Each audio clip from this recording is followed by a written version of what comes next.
이 탈북 어민 북송 사건은 북한 주민을 추방한 첫 사례여서 당시에도 많은 논란이 있었습니다. 특히 이들의 귀순 의사에 진정성이 있었느냐를 놓고 지금까지 엇갈린 주장이 나오고 있는데요.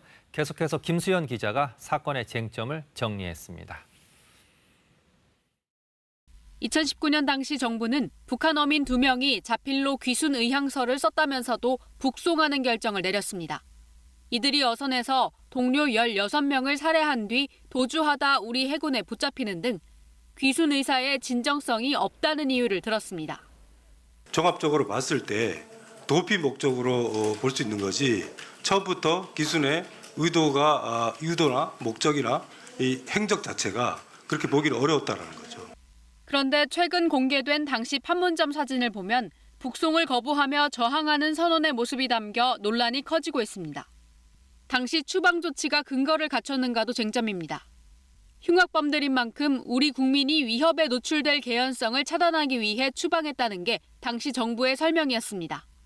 첩보를 통해 해당 선원들의 범행을 미리 파악하고 있었고 선원들에 대한 분리신문에서도 일치된 진술이 나왔다고 밝혔습니다.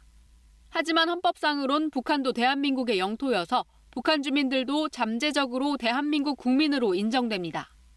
이 때문에 한국의 사법기관과 형사법 절차에 의한 판단 없이 북한으로 보낸 것은 부당하다고 현 정부는 보고 있습니다. 재판을 해서 확정이 되기까지는 이제 기본적으로 우리한테 무죄 추정 원칙이라는 게 있으니까 거기에 따라서 절차적으로 그러니까 이 순리대로 처리를 해야지.